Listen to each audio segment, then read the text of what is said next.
comme vous êtes affamé, avant de vous donner à manger, on vous parlait de ce mouton-là. Ce mouton-là, nous on l'appelle l'agneau. Chez vous, c'est un mouton, mais nous on l'appelle l'agneau.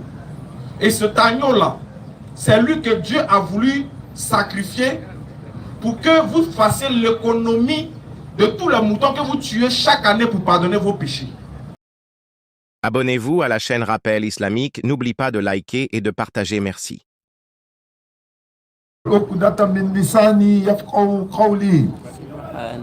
سبحانك لا علم لنا إلا ما علمتنا إنك أنت العليم الحكيم. Allah dit dans le Coran, Al-Yawma akmaltu lakum dinakum wa atmamtu alaykum ni'mati wa raditu lakumul islam dina. Aujourd'hui, j'ai parachevé pour vous votre religion. J'accomplis sur vous mon bienfait. Et j'agrée l'islam pour vous comme religion. Allah dit dans le Coran, Surat 3, 19, Inna dina inda Allahi al-Islam. Certes, la religion acceptée d'Allah, c'est l'islam. Aujourd'hui, c'est le 2 Ramadan 1447 de l'Égypte, qui correspond au 19 février 2026. Nous sommes à Yopougon, espace Figayo. Nous, c'est la DDR. La DDR signifie la da'awa dans la rue. Maintenant, la da'awa, lui, signifie appeler les gens, rassembler les gens, transmettre le message de l'islam. Aux musulmans, on fait ce qu'on appelle le rappel. Faites le rappel, car le rappel profite aux croyants. Surat 51-55. Aux non-musulmans, Surat 1625, par la sagesse et la bonne exhortation, appelle les gens à l'islam, appelle les gens au sentier de ton Seigneur. Il faut les appeler et discute avec eux de la meilleure façon, par la sagesse et la bonne exhortation. C'est ce que la DDF fait.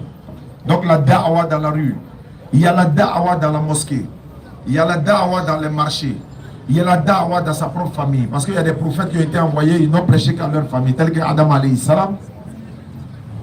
Job, par exemple, Allah ne nous parle pas principalement du peuple auquel il a envoyé Job, Ayoub alayhi salam, mais il nous parle de son endurance.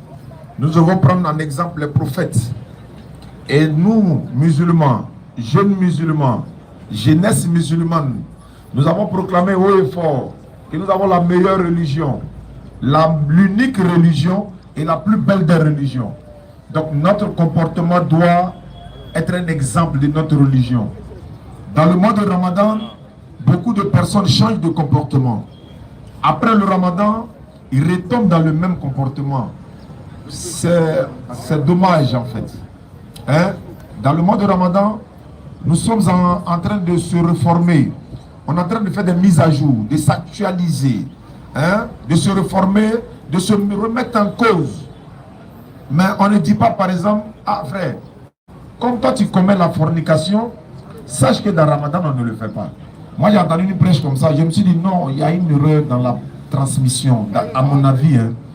Parce que quand tu dis, toi, le prédicateur disait, Ramadan n'est pas un mois de boire l'alcool, Ramadan n'est pas un mois de fornication, Ramadan n'est pas un mois, il a parlé beaucoup. Donc dans la tête de celui qui veut chercher des détails, il va dire, donc c'est les autres mois là qui sont les mois de fornication, c'est les autres mois là on peut le faire, donc dans Ramadan on ne le fait pas.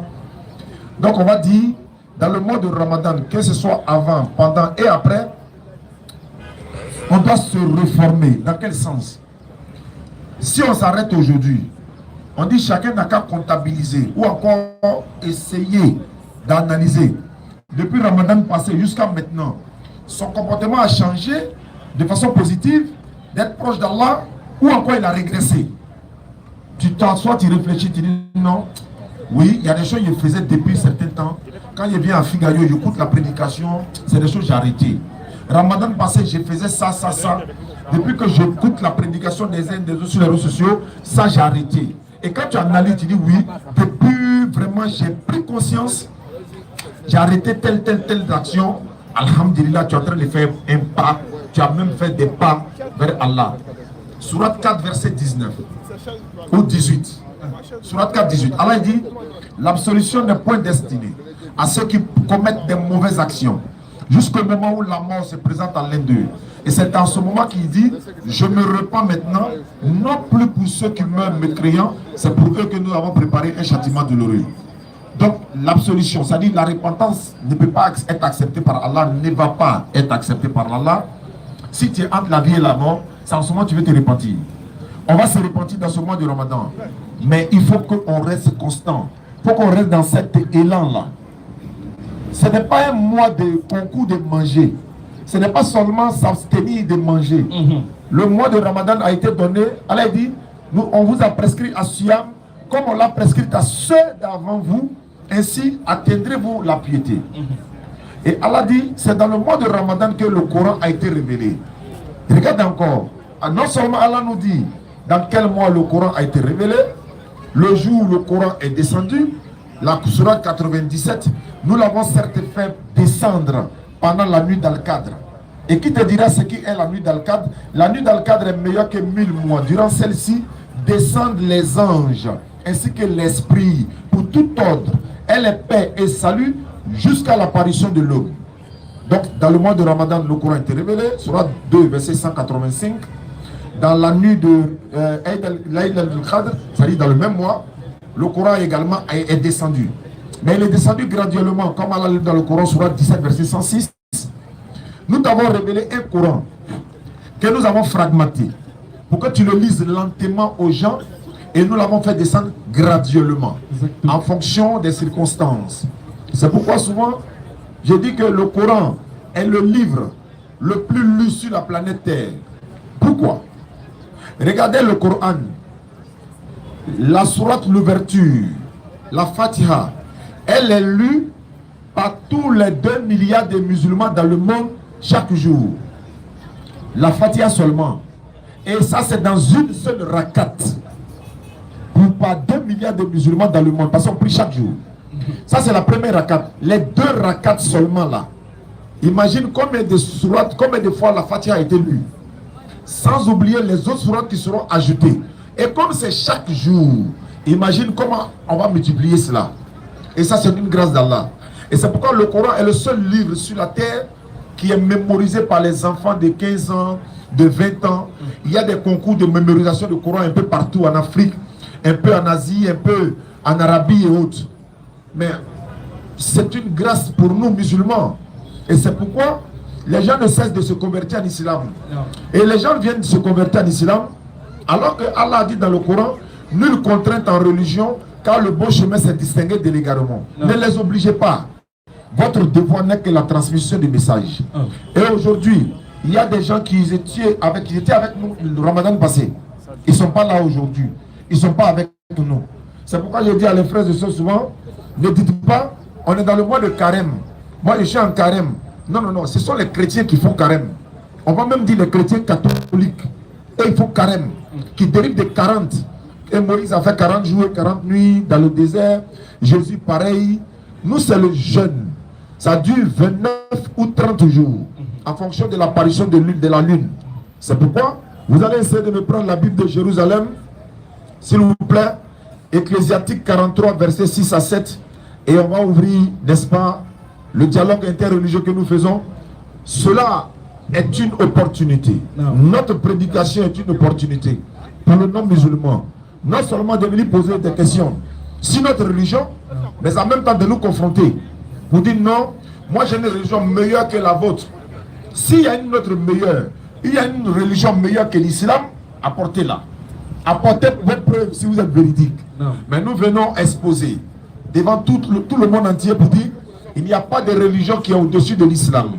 Il y a certes des religions, mais celle qui a été donnée par essence et par excellence par le Créateur des cieux de la terre, ça s'appelle l'islam, la soumission à la volonté d'Allah. Il y a des religions, mais qui portent le nom de la créature de l'Éternel. Si la religion porte le nom de la créature, en islam, cette religion est rejetée automatiquement. Parce que l'Éternel qui a donné sa religion, c'est à lui de donner le nom de sa religion. Ecclésiastique 43, verset 6 et le verset 7. Nous sommes dans la Bible, s'il vous plaît. Ecclésiastique, oui. Verset 6, verset 7. La lune aussi toujours exact. Doucement. La lune aussi, toujours exact, toujours exalte. à marquer les temps, La Bible dit que la lune exalte, toujours à marquer les temps. signe éternel. La lune là, c'est un signe de l'éternel. C'est la lune qui marque les fêtes. C'est pas le calendrier grégorien qui marque les fêtes. C'est la lune qui marque les fêtes. Cet astre qui décolle C'est la Bible qui l'a dit, c'est pas moi. après son plein. Oui, C'est d'elle que le mois tire son nom. c'est de la lune que le mois tire son nom. Est-ce que vous comprenez? La Bible a parlé. Surat 2, verset 189. Allah dit, il t'interroge sur la nouvelle lune. Dit, elle sert aux gens pour compter le temps ainsi que pour le Hajj, le pèlerinage. Elle sert aux gens pour compter le temps. C'est pourquoi quand la lune apparaît, nous regardons la lune, à quel moment on doit gêner, à quel moment on doit interrompre, etc. etc. Alors, ça c'est une religion divine. Et c'est dans cette religion que nous on vous appelle, matin, midi et soir. Devenez musulman avant qu'il ne soit trop tard. Vous ne deviendrez pas djua. Vous ne devenez pas arabe. Non. Vous devenez musulman. Il y a des arabes qui ne sont pas musulmans. Il y a des arabes qui sont chrétiens. Ils ont leur église. Ils prêchent en arabe. Ils ont leur Bible en arabe. C'est Allah qui est dans leur Bible arabe. Nous avons la Bible arabe ici, c'est Allah qui est dedans. Il y a des arabes. Tu leur donnes le Coran, ils ne peuvent pas lire. Mais ils parlent arabe. C'est comme notre maman au village. Elle parle français avec son enfant. Il faut lui donner le journal, elle n'a qu'à lire. Elle ne peut pas. Mais elle parle le français avec toi. Il y a des arabes, tu leur donnes le Coran, elle ne peut pas lire. La langue du Coran et la langue arabe, il y a aussi une différence. Les spécialistes ici connaissent. Donc notre devoir ici n'est que la transmission du message. Présenter notre religion de la plus belle manière. Et donner l'amour de cette religion. L'envie aux gens de devenir musulmans. En leur montrant la vérité. La vérité peut certes les blesser. Mais il vaut mieux avoir mal de découvrir la vérité que de mourir dans le mensonge. On m'a dit une vérité que j'ai mal. Oui, mais je préfère ça que la mort vienne me prendre. Et puis je dis non, si je savais. Et alors au jour de la résurrection, les prophètes seront amenés. Surat 16, verset 89. Et c'est sur ça que je vais terminer. Surat 16, verset 89. Surat 16, verset 89. Celui-là. Et le jour où dans chaque communauté, Le jour où dans chaque communauté, nous susciterons parmi eux Allah dit, il va choisir, il va susciter parmi eux. même un témoin contre eux. Il va susciter parmi eux un témoin contre eux. Et nous t'amènerons, Mohammed, Mohammed sallallahu alayhi wa sallam, on va te faire venir, viens. comme témoin contre ceux-ci. Mohammed sallallahu alayhi wa sallam, tu seras témoin contre ceux-là. Et nous avons fait descendre sur toi le livre Oui, comme un exposé explicite de toutes choses, oui. ainsi qu'un guide, une grâce et une bonne annonce au Le musulmans. prophète alayhi salatu wa sallam viendra comme témoin. On se pose la question, pourquoi lui il est témoin contre les prophètes antérieurs? Oui, parce qu'il est le dernier des prophètes. Et il a reçu la révélation divine. Il a dit que Ahmed Didat disait comme ça, il y a l'Ancien Testament, il y a le Nouveau Testament et il y a le dernier testament qui est le Coran. Non. Nous disons que le Coran c'est le manuel de l'être humain. Si vous achetez un téléphone, vous ouvrez le carton, un manuel d'utilisation. L'Éternel Dieu nous a créé, il ne nous a pas laissé sans manuel d'utilisation. Le Coran c'est le manuel d'utilisation de l'homme. Même dans le Coran, Allah il dit, les femmes qui veulent donner un allaitement complet à leurs enfants doivent l'allaiter 2 ans pleins. Ça c'est un manuel de l'être humain. Donc Allah dit, Allah reçoit les âmes au moment de leur mort, ainsi que celles qui ne meurent pas au cours de leur sommeil. Surat 3 verset 145, Allah dit, personne ne peut mourir que par la permission d'Allah et au moment prédéterminé. Donc ce manuel d'utilisation là, nous vous appelons à prendre connaissance de ce manuel. Pendant que certaines personnes nous interdisent même de lire la Bible. Non, ne lisez pas la Bible. Lisez seulement le Coran. Pourquoi tu lis la Bible? Moi, je demande à tous les non-musulmans, dès ce soir, allez-y vous procurer un Coran. Si vous n'avez pas les moyens d'acheter, téléchargez le Coran, lisez le Coran. Nous, on n'a rien à cacher. Donc, non seulement vous encourage de lire notre livre, et si vous avez des questions, venez nous poser la question. Mais quand on lit votre livre et qu'on a des questions à poser, on vous demande, ça devient des histoires. Notre but n'est pas cela. Nous voulons transmettre le message de l'islam, de notre Seigneur Allah. Allah est la divinité de tous les prophètes. Et il n'y avait pas un prophète qui n'était pas soumis à son Seigneur qui l'a envoyé. Exactement. Moïse, la paix de Dieu soit sur lui. Il a été envoyé par Allah subhanahu wa ta'ala. Ils ont la même divinité. C'est comme ils ont le même père, mais ils ont des mères différentes. Dans quel sens? Ils ont un père qui est Allah, bon, pas dans le sens, voilà, vous comprenez ce que je veux dire. Ils ont une divinité qui est Allah, mais ils ont été envoyés à des peuples différents.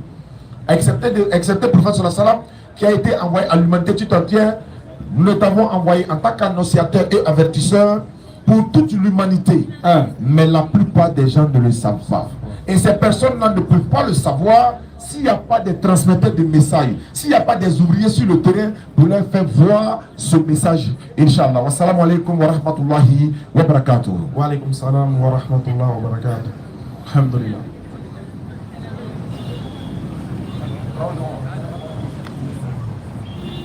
Takbir.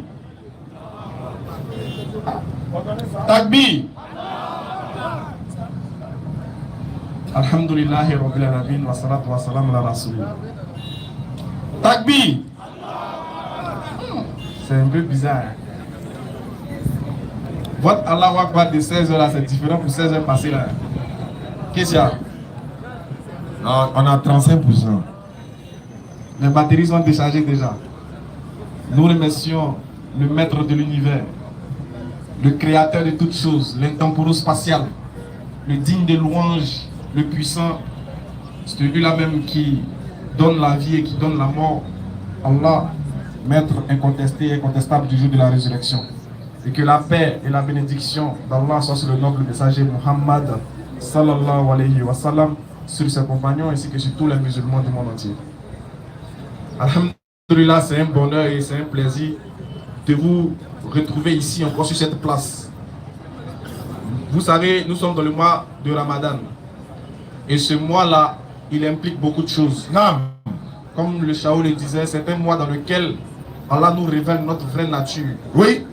On montre dans ce mois-là que tu n'es pas né avec la cigarette, tu n'es pas né avec la boisson. Dans ce mois, on arrive à surmonter nos désirs et nos passions. Oui. Parce que Allah nous montre que c'est dans le jeûne qu'il y a la préservation de la vie, si nous le savions. Voilà pourquoi dans le Coran, il s'adresse seulement aux croyants. Il dit Ya ayyuhalladhina amanu kutiba alaykum siyam. Il ne parle pas de tout le monde. Il n'a pas dit Ya ayyuhan nas. Il n'a pas parlé de tout le monde. Il parle des croyants. Il dit oh vous qui avez cru, on vous a prescrit à Siyam, ce jeûne-là. Comme on a prescrit à des peuples avant vous, afin que vous atteindrez la piété. Oui. Donc c'est une prescription divine aux croyants, c'est pas pour tout le monde. Voilà pourquoi vous allez voir, il y a un autre groupe, et ils ne vont pas jeûner dans ce mois-là. Ils vont jeûner en septembre. Ou bien en décembre, ça dépend. C'est que eux là, ils ne jeûnent pas nous. C'est pas même bon là. Voilà, nous, Allah nous a appelés des croyants, c'est à nous qu'il a légué, c'est à nous qu'il a prescrit ce Ramadan. Alors, soyez les bienvenus.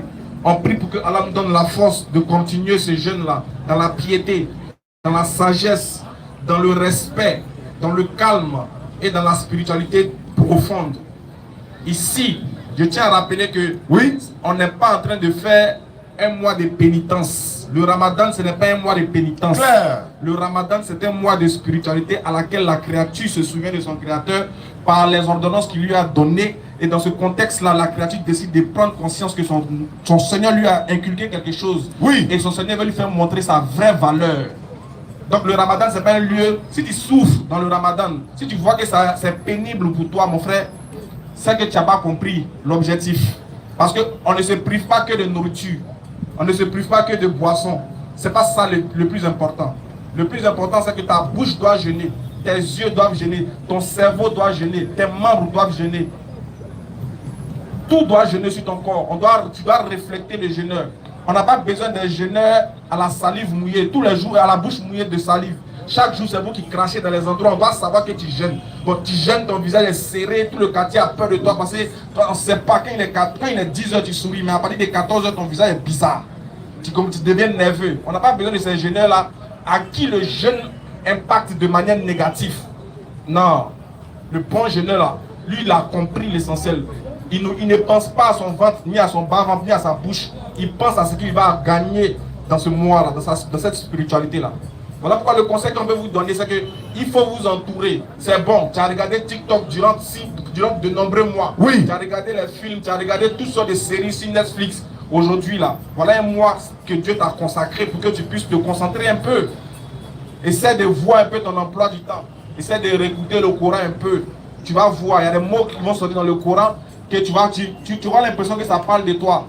Rendez-vous avec le Coran. Il faut te connecter avec tout ce qui parle de ta religion. Il faut te connecter avec tout ce qui va dans le bon sens, dans la quiétude, dans la tranquillité. Tu ne peux pas être un jeune depuis que tu joues Konami. Tu es un jeune, tu joues Loto. C'est comment ça? Et puis, va le rhum jeune dans les encore. Tu es un jeune, tu joues, tu fais par là, tu te bats. Tu es un jeune, tu mens. Tu es un jeune, tu triches. Non, il faut bien voir. Il faut bien calculer. Tu es vendeur des téléphones, on vient payer le téléphone, tu dis ni dans là, je te le jure, ni de sampler. Tu mens, tu jures même au nom de Dieu. Pardonnez, on est dans le mois de Ramadan. Le Ramadan, on vient marquer une pause. Oui. Même si on se moque de toi, on dit, toi tu péchais avant, maintenant c'est le Ramadan qui t'aide à changer. C'est pas grave. Au moins, il y a un mois dans lequel tu réussis à te rappeler de Dieu. C'est très important. Donc il faut prendre ça à bras le corps. Non. Tous les jours n'est pas Ramadan. Et cela ne veut pas dire que tu vas voir tous les Ramadans. Combien de Ramadans te reste-t-il? On ne sait pas. Il se peut que ça soit le dernier. Vis ce Ramadan-là comme si c'était le dernier Ramadan. Parce que ce n'est pas sûr même que demain va te trouver. C'est pas sûr. Donc profite bien. Consacre-toi à ton Seigneur. Et Inch'Allah, tu verras les merveilles dans ta vie. Mais avant de continuer aujourd'hui, j'aimerais répondre à quelque chose. Il y a des gens qui nous suivent sur les réseaux. Il y a des gens qui nous suivent depuis, peut-être ça fait 2 ans ou 3 ans. Il y a des gens aussi qui nous connaissent depuis 2017-2018. Et les nouveaux, il y a des gens qui, dans ce que nous faisons, ne sont pas contents. Il y a des gens qui n'aiment pas ce que nous faisons. Oui. On comprend. Notre objectif là, ce n'est pas de vous satisfaire. Parce que l'homme, tu ne pourras jamais le satisfaire. Clair. Nous là, tant que notre Seigneur il est satisfait de nous là, nous ça nous suffit. Mais comme on n'entend pas sa voix, oui, pour nous dire que ah les gars, je suis bord de vous. Hein. Donc nous on continue seulement. Maintenant à vous les hommes là, on ne travaille pas pour vous. Clair. On travaille pour Allah. Donc s'il y a quelqu'un qui est, s'il y a quelqu'un qui se dit maître ou même corrigeur de la religion, nous on est désolé, nous on pensait que la religion là, Allah dit que l'islam là, il nous a agréé comme religion pour nous. Lui il a mis son tampon. Lui, celui qui donne l'agrément c'est Allah. Celui qui soustrait l'agrément c'est Allah. Maintenant comme vous êtes substitué à sa place, vous avez pris sa place, sachez que nous on ne fait pas pour vous.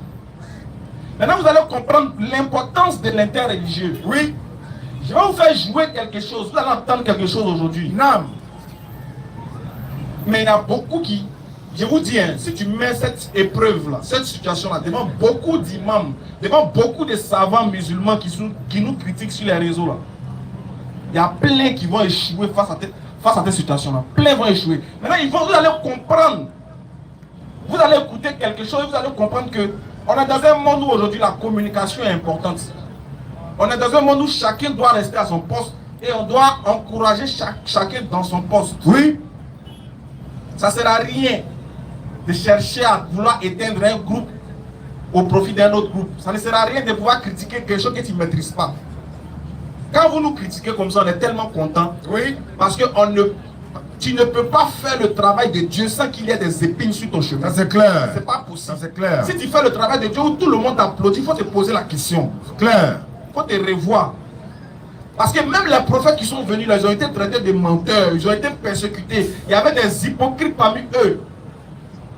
Donc si toi tu fais, puis tout le monde t'acclame, il faut te poser des questions. Oui. Il y a des gens là, si tu veux, faut lui donner la lune et les étoiles.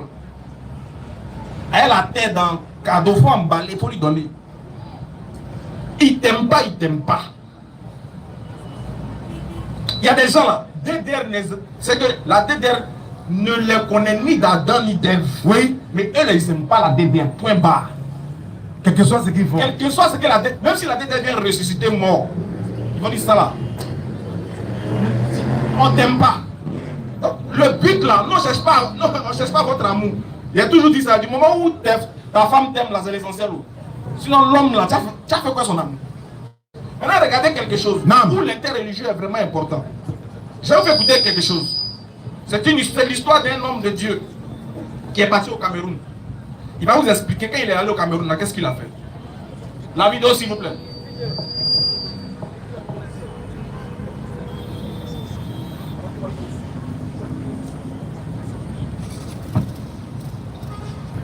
Tu connais l'histoire de la Tabaski? J'étais allé évangéliser au nord du Cameroun, dans une ville musulmane, dans un milieu très islamisé, il y a quelques années, je crois que c'était en 2021. Et on m'avait prévenu avant de venir que la majorité des musulmans qui sont là-bas ne croient pas en la Bible et ne peuvent écouter les chrétiens. Donc on m'a dit que ce n'est pas sûr que les vrais musulmans même viendront à ce programme, dans une ville du Cameroun qu'on appelle Ngaoundéré. J'avais dit à ceux avec qui on partait que on va faire quelque chose. Ne leur dites pas que c'est pour parler de Jésus et un programme chrétien. On va envoyer de l'argent, acheter des vivres, on va envoyer des vêtements. Dites aux gens qu'il y a un temps de distribution de nourriture et puis de vêtements gratuits pour ceux qui en ont besoin. Dites-leur des choses comme ça simplement. Donc c'est ce qu'on a fait et les gens sont venus pour la distribution de vivres et de vêtements. Et quand ils sont venus, j'ai demandé à... Est-ce que vous avez bien compris? Si vous n'avez pas compris, on remet. Est-ce que vous avez compris? On va remettre maintenant. Voilà, il faut remettre. La Tabaski, qui connaît l'histoire de la Tabaski. Écoutez très bien, s'il vous plaît. C'est un pasteur, il parle, il s'appelle, il n'a pas dit son nom, mais vous le connaissez. Dans une ville musulmane, dans un milieu très islamisé, il y a quelques années, je crois que c'était en 2021. Et on m'avait prévenu avant de venir que la majorité des musulmans qui sont là-bas ne croient pas en la Bible et ne peuvent écouter les chrétiens. Donc on m'a dit que ce n'est pas sûr que les vrais musulmans même viendront à ce programme, dans une ville du Cameroun qu'on appelle Ngaoundéré. J'avais dit à ceux avec qui on partait que on va faire quelque chose. Ne leur dites pas que c'est pour parler de Jésus et un programme chrétien. On va envoyer de l'argent, acheter des vivres, on va envoyer des vêtements. Dites aux gens qu'il y a un temps de distribution de nourriture et puis de vêtements gratuits pour ceux qui en ont besoin. Dites-leur des choses comme ça simplement. Donc c'est ce qu'on a fait et les gens sont venus pour la distribution de vivres et de... Pause. Là, tout le monde a compris maintenant. Oui.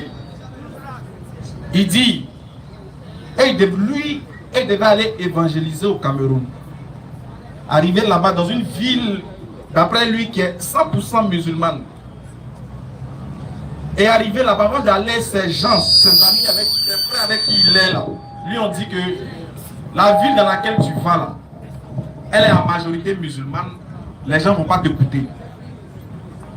Il dit, bon, on va utiliser une stratégie. On va acheter des vivres, c'est-à-dire de la nourriture, des habits et autres. Et on va dire aux gens, aux musulmans de cette ville-là, qu'il y a la nourriture, il y a l'habit, il y a tout, il y a à manger, venez manger. Venez prendre la nourriture. Et arriver sur les lieux pour venir prendre la nourriture, ils vont le croiser là-bas. Maintenant, quand ils sont arrivés sur les lieux, écoutez bien, on va l'écouter. Hein. Quand les musulmans ont entendu qu'il y a à manger, il y a habit, il y a l'argent aussi, je suis sûr, ils ont couru comme ça, ils sont partis. Des musulmans, hein, dans une ville musulmane, quelqu'un vient dire que venez prendre la nourriture et puis on coupe pour aller. Vous ne trouvez pas qu'il y a quelque chose qui est bizarre? Déjà même là, il y a un gros problème, mais je vais revenir dessus. On va l'écouter jusqu'au bout. Je vais revenir cas par cas. Vous les musulmans, là, vous allez comprendre beaucoup de choses. Allons-y. Et des vêtements. Et quand ils sont venus, j'ai demandé à l'un des organisateurs de pouvoir entretenir un peu les gens. On leur dit que voilà, avant de vous distribuer, on va vous parler un peu, on va parler un peu de Dieu, Allah, tout ça, tu vois. Et je suis venu, j'ai pris la parole et je leur ai dit que je vais leur parler de quelque chose. Voilà. Et quand on va finir, on va faire la distribution. Et je leur ai demandé la Tabaski. Je suis parti sur la Tabaski. Je leur ai demandé la Tabaski, en fait, qui connaît l'histoire de la Tabaski. Donc il y a une femme musulmane qui a pris la parole et puis elle a expliqué l'histoire. Écoutez bien, allez-y. Voilà. Dieu lui avait demandé de sacrifier son fils. D'après ce qu'elle avait dit, c'était Ismaël qu'il fallait sacrifier. D'après ce qu'elle avait dit. Et que finalement, quand il voulait sacrifier Ismaël, il y a un bélier, il y a un mouton que Dieu lui a donné en remplacement. Donc c'est par rapport à ce mouton qu'il mange le mouton. Beaucoup d'expliquer un truc des moutons. Je leur ai dit, ok, je leur ai dit que c'est bien. Maintenant, je lui ai demandé, dans l'histoire qu'elle a racontée à Abraham, Ismaël, maintenant je lui ai demandé le mouton c'était qui. Elle dit non, c'est un mouton comme ça. Elle dit non. un mouton comme ça. Il dit le mouton, tu pas. Normalement, un mouton, en fait, les moutons sont sur les surfaces planes, tu vois. Comment un mouton s'est retrouvé sur une montagne? Si on est d'accord sur le principe que Abraham est monté, il allait au sommet de la montagne, et c'est au sommet de la montagne que Dieu lui a donné, que Dieu lui a montré le mouton. Comment le mouton est arrivé là? Est-ce qu'un mouton peut monter sur une montagne? Est-ce que le mouton peut escalader une montagne? Donc je lui ai dit que le mouton qui monte les montagnes, j'ai dit, moi je vais parler. Nous on appelle l'agneau, mais c'est le même gars. Tu vois. Mystifier le mouton. Et à partir de ce mouton, j'ai commencé à leur parler d'un mouton qui est venu, mais qui a pris une forme humaine. Et qui est venu remplacer tous les moutons qu'on devait sacrifier à Dieu pour avoir les pardons des péchés, que Dieu veut les faire économiser. Stop. Dieu veut les faire économiser. Vous avez vu un peu le truc, non? Vous avez vu comment c'est intéressant? Il arrive dans la ville, il dit à manger, venez prendre. Les gens viennent. Il dit, bon, avant qu'il y ait vous distribuer la nourriture, attendez, on vous parlait d'Allah. Voilà. Qui peut m'expliquer la tabaski? Et il y a une femme qui se lève et dit, bon, la tabaski, en gros, c'est le fait qu'Abraham a voulu immoler, enfin, Dieu a demandé à Abraham d'immoler son fils. Lorsque Abraham voulait le faire, Dieu lui a dit, non, plutôt, ben voilà, un bélier, vas-y, immole le bélier. Quand elle a fini d'expliquer ça à l'homme de Dieu lui dit, non, attention, il n'y a pas de problème. Mais le mouton, là, il était où? La dame dit qu'il était sur une montagne. Il dit, mais les moutons sont sur les surfaces planes. Plat plutôt. Comment se fait-il qu'un mouton puisse escalader une montagne? Donc, il faut connaître l'identité du mouton. Et il dit à la dame que ce mouton-là, c'est de lui qu'on est venu vous parler. C'est qu'avant de vous donner à manger, là, comme vous avez faim, comme vous êtes affamé, avant de vous donner à manger, on va vous parler de ce mouton-là. Ce mouton-là, nous on l'appelle l'agneau. Chez vous c'est un mouton, mais nous on l'appelle l'agneau. Et cet agneau-là, c'est lui que Dieu a voulu sacrifier pour que vous fassiez l'économie de tous les moutons que vous tuez chaque année pour pardonner vos péchés. Pour ne pas faire long, hein. Quand il a continué à prêcher, là, il a ramené les gens, c'est que les musulmans, là, il les a convertis au christianisme. A fait des agneaux manger, habits. Ils sont devenus chrétiens. Maintenant, il y a une chose qui m'a marqué. Pourquoi j'ai fait jouer l'audio? Ce n'est pas dans le mauvais sens. Hein. Moi, je trouve qu'il a bien fait. Il est dans son rôle, c'est son droit. Maintenant, regardez la stratégie. Moi, je veux qu'on analyse ensemble, en tant que musulman, la stratégie utilisée. On va voir si le comportement de ces personnes-là est conforme au Coran. Les musulmans, là, vous êtes plein ici. D'abord, premier point, il rentre dans une ville musulmane où il dit aux gens de venir prendre la nourriture et on a un grand nombre de personnes pour aller prendre la nourriture. Est-ce que vous ne trouvez pas qu'il y a un problème? Non. Si véritablement on est des musulmans, si aujourd'hui on court derrière la nourriture, c'est qu'on a failli au Coran. C'est qu'on a désobéi au prophète Muhammad alayhi sallam. Ça doit être une honte pour nous les musulmans. Je vois souvent les gens organisent des programmes où ils disent venez, il y a de la nourriture. Et les premiers à remplir les lieux, ce sont les musulmans. Comment se fait-il que toi, musulman, tu peux aller dans un programme où on dit qu'il y a de la nourriture et toi tu vas dans le but d'acquérir la nourriture, mais arriver là-bas, tu prêches un évangile pour te convaincre? Non.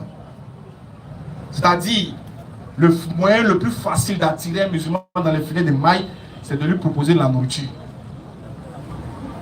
Comment un musulman peut avoir, un musulman qui connaît l'islam, qui pratique sa religion, qui a la crainte d'Allah, même s'il a faim, comment on peut le convaincre à cause de la nourriture?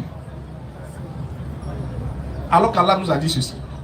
Sourate 29 à partir du verset 2 à 3. Et puis tu me prends Sourate 2 verset 155. Pendant ce temps, vous êtes assis. Hein? Non. Quand Oustaz Yané fait les lives, il est temps de convertir les chrétiens. Est-ce que vous l'avez déjà vu proposer la nourriture à quelqu'un? Jamais. Est-ce que vous avez déjà vu Oustaz Yané proposer quelque chose en échange de la conversion de quelqu'un? Non. Mais elle, la stratégie, elle est bonne. Parce que pour que les gens t'écoutent, là, il faut leur proposer ce que le ventre demande. Oui. Et comme vous, les musulmans, vous avez faim, ils ont utilisé la nourriture pour vous avoir. Et chaque jour, c'est comme ça, on utilise la nourriture pour vous avoir. Alors que normalement, le musulman ne doit pas crever de faim. Parce que le Coran dit quelque chose. Le prophète Mohammed a instauré, Allah dit, payez la zakat. Le prophète Mohammed dit tout musulman qui a un peu doit payer sa zakat pour éviter ça. Pour éviter qu'on coupe pour aller écouter les gens qui nous proposent la nourriture, mais avant qu'on acquiert cette chose-là, ils nous glissent de l'agneau. Vas-y, frère. Surat 29, verset 2. Oui. Est-ce que les gens pensent qu'on les laissera dire Oui. Nous croyons sans les éprouver? Allah dit, donc vous pensez que vous, là, vous allez dire que vous êtes musulman. Oui, nous on est des véritables musulmans. On aime notre religion. Je suis fier d'être musulman. Allah dit, vous pensez qu'on va vous laisser dire ça? Non. Sans vous éprouver? Question. Vas-y. Certes, nous avons éprouvé ceux qui ont vécu avant eux. Ainsi, Allah connaît ceux qui disent la vérité et ceux qui mentent. Donc si on te propose, c'est que pour voir la vérité là, pour que Allah puisse peser, pour que Allah puisse nous montrer qui dit la vérité ou qui ment là, c'est au travers des épreuves. Et ces épreuves que Dieu nous inculque, il va les citer, il va les nommer. Surat 2, 155. Surat 2, verset 155. Oui. Allah, pas de divinité à part lui.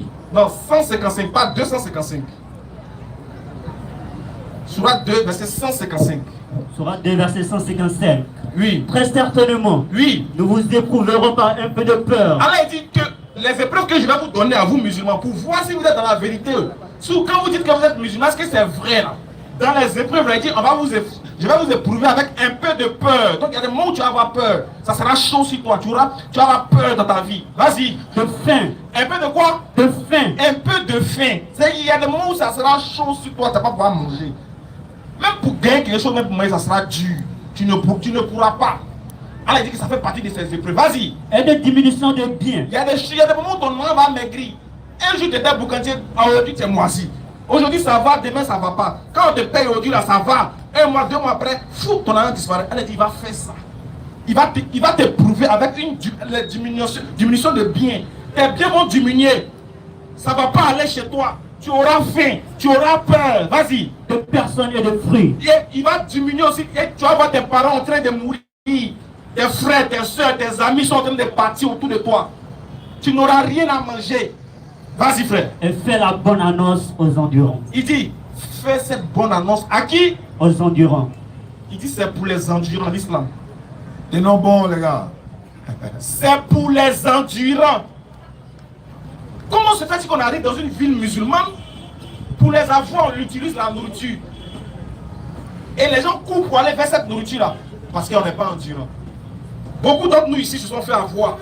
Beaucoup de parents ici se sont fait avoir. Oui. Ils nous appellent.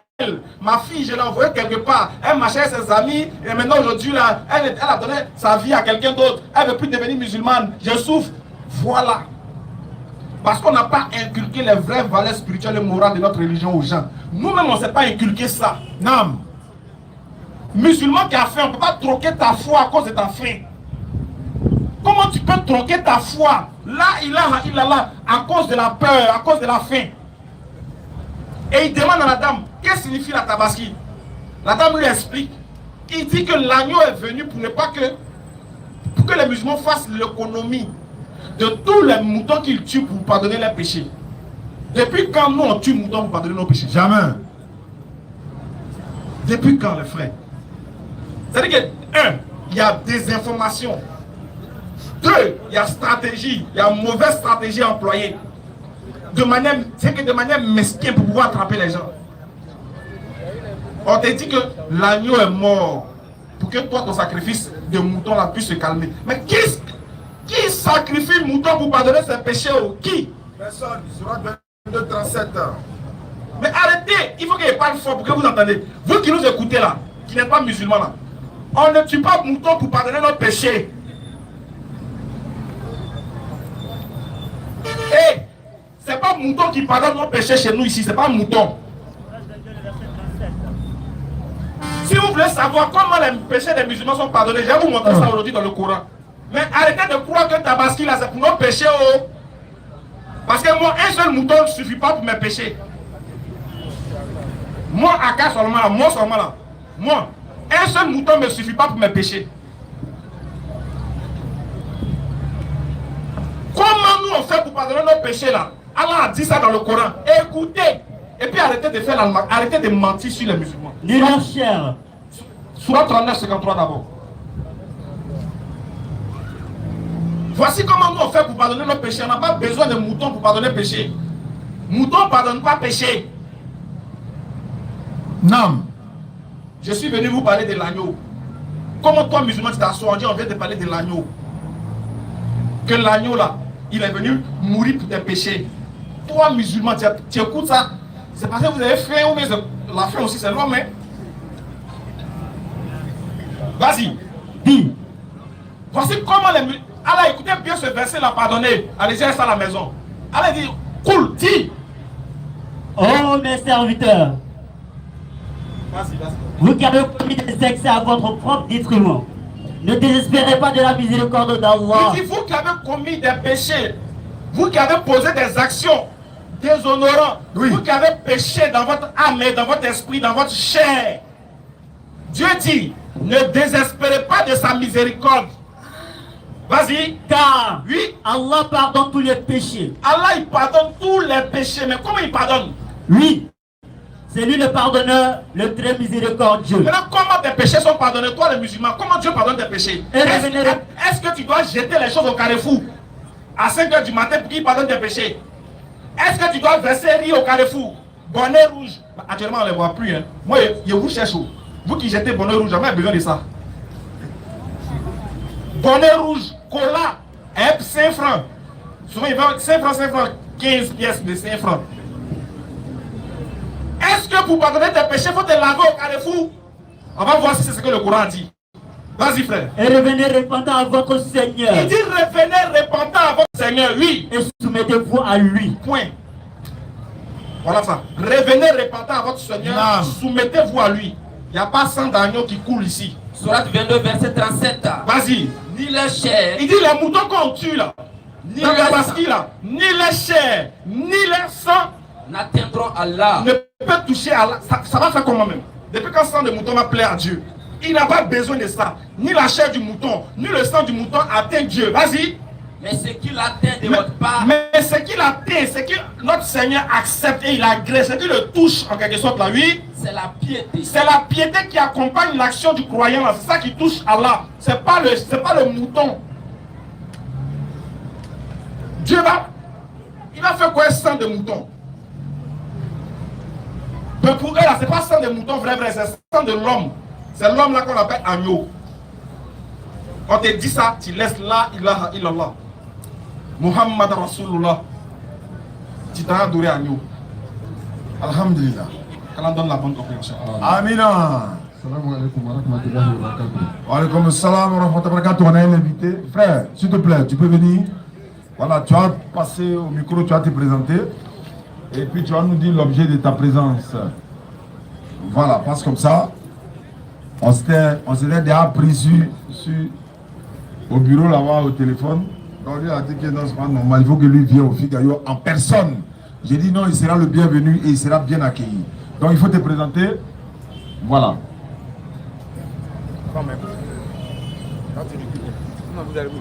C'est là.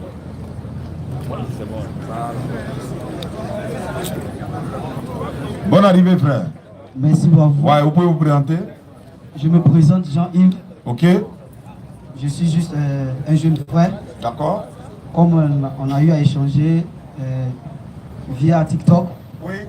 Et on n'avait pas fini la conversation. Oui. Vous m'avez donné rendez-vous ici depuis la semaine passée. Effectivement. À cause de mon boulot, j'ai pas eu le temps de venir. Et aujourd'hui, comme j'ai eu un peu de temps, j'ai dit pourquoi pas ne pas passer ici et échanger avec vous. En tout cas, c'est bien. Nous, on est pris par le temps parce que voilà, on a beaucoup de choses à dire. Donc voilà, qu'est-ce que. On t'écoute alors. Voilà, tu as l'honneur. Merci beaucoup. Oui. Avant de m'exprimer ou de poser mes questions, j'aimerais que tout le monde sache ce pourquoi nous sommes ici. Et c'est vrai que j'ai tardé un peu, mais quand je suis venu, j'ai entendu le frère qui est en train de parler. C'est bien beau. Et si nous sommes venus ici, c'est pour parler de Dieu, n'est-ce pas? Effectivement. Et tout le monde a la capacité de dire Dieu. Tout le monde a la capacité de dire Allah. C'est permis à tout le monde de prononcer ce nom. Mais, qui est réellement Dieu? Question. C'est ma question d'abord, premier d'abord. Parce qu'on ne peut pas parler de Dieu sans connaître la personne. Et à chaque fois je vais préciser avant de parler, je ne suis pas venu au nom d'une église catholique, évangélique, assemblée de Dieu. Non, je ne suis pas venu au nom de tout ça. Moi, je le dis et je le répète, je suis un croyant et je crois à la Bible. Je ne crois pas à une église quelconque. Je ne crois pas à une assemblée réunie pour adorer quelque chose qu'on ne connaît pas, une divinité qu'on ne connaît pas.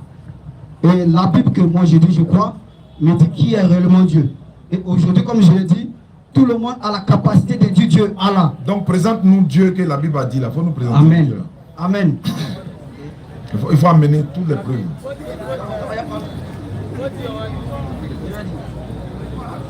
Mes frères sont là, ils peuvent t'aider à lire aussi quoi. Il n'y a pas de problème, il n'y a pas de problème.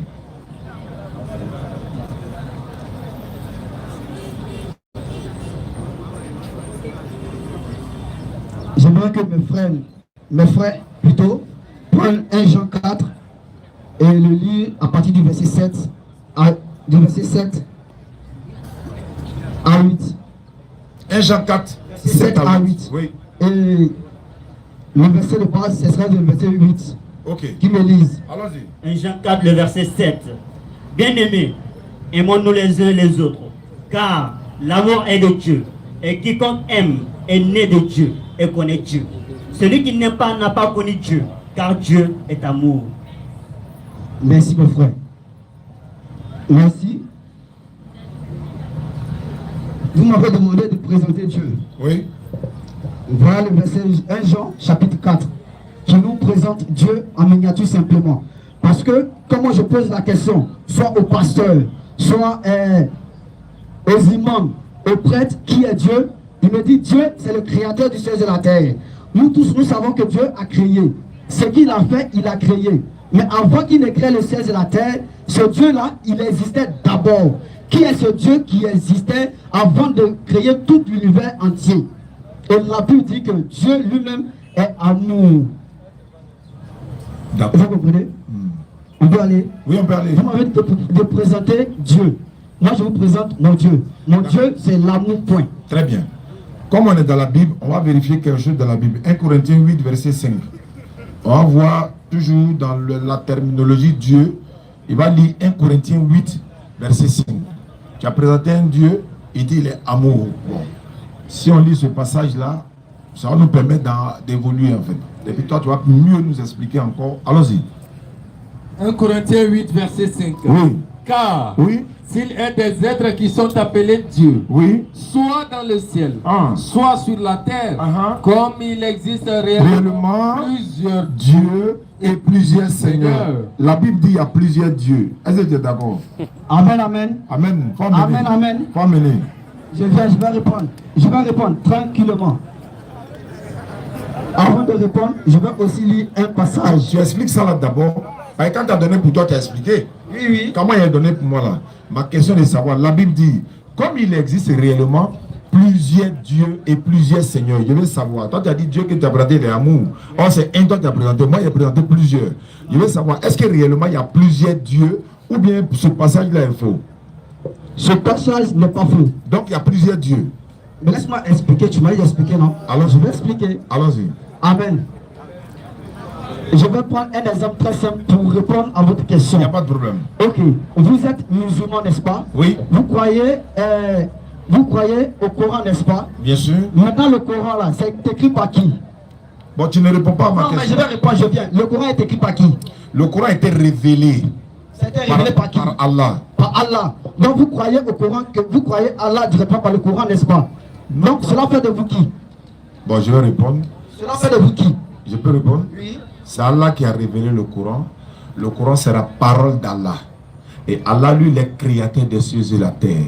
Donc, en croyant au Coran, on croit à la parole d'Allah. Mais c'est pas Allah lui-même n'est pas dans le Coran. Amen. Je viens. Tu m'as dit c'est la parole de Allah qui est le Coran. La parole plus l'homme est égal à lui-même. On est d'accord? Je t'écoute, hein. On est d'accord? Je t'écoute. La parole plus l'homme est égal à lui-même. Donc si tu crois à la parole de Allah, ça veut dire que tu crois à Allah directement. Donc le fait de croire à la parole ou Allah directement là, cela fait de toi un qui? Il dit il y a plusieurs dieux là. Est-ce que c'est vrai? C'est ce que je vous dis. je vous réponds à ma question. Tu ne réponds pas. Pourquoi on puisse... Moi, je dis, il y a plusieurs Dieux. Le fait que moi, je crois déjà à la parole. On va gagner temps. Ce Dieu dont tu as présenté là, il s'appelle comment? Ce Dieu dont j'ai présenté, j'ai dit qu'il s'appelle l'amour simple. Ah, c'est son nom qui est l'amour, quoi. Et Dieu s'appelle l'amour. Et l'amour, moi, si tu veux, je vais détailler. Non, pardon. Mon petit, il a un Dieu, ça. Au fait, je ne peux pas venir dire il est le Dieu très haut. Mais tout ça, ce sont ses éloges, au fait. En fait, il y a une chose. J'aimerais que vous sachiez. C'est important, hein. Je viens. Tu sais, la Bible, là, dans la Bible, là, la terminologie de Dieu, là, il y a plusieurs dieux. Il n'y a pas plusieurs dieux. Il y a un seul et unique Dieu. Dans la Bible, je précise où. Si tu dis non, il donne le verset. Donne. Somme 82, verset 6. Maintenant, si tu me demandes comment j'explique ça, je peux t'expliquer. Vous avez dit qu'il y a plusieurs dieux. Dans la Bible. Vous avez dit qu'il y a plusieurs dieux dans la Bible. Oui. Qui lisent. Somme 82, verset 6. Dieu avait grandi, hein, pas avec petit Dieu. J'ai dit à moi. Non, Dieu avait grandi. On parle de un et unique. Attends, si tu veux Dieu un et unique, tu veux Dieu avec grandi. Parce que quand tu dis Dieu avec petit Dieu, tu parles de ceux qui le servent, ceux qui l'adorent. Tu veux Dieu avec grandi. Dieu avec petit Dieu. Est-ce que tu veux Dieu avec grandi? Dieu avec grandi. Sortez-moi Dieu à la fin. Voilà. Donnez-moi Dieu avec grandi. Vous voyez qu'il conjugue maintenant, non? Moi, il a dit il y a plusieurs dieux dans la Bible. Je vais parler, tu dis non, où il y a grand ou petit, ils ont écrit Dieu. Tu veux quoi? Maintenant, il va te montrer avec grand D. Dieu avec grand D. Et puis tu vas me dire si c'est lui qui a créé le ciel et la terre. Vas-y frère, Exode 7.1, rapidement.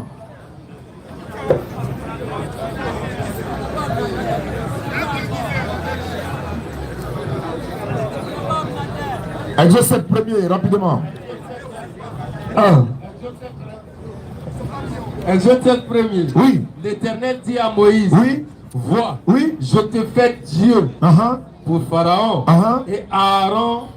Ton frère sera ton prophète. Le deux là c'est quoi? Avec grand D. Merci. J'ai pas fini. Non.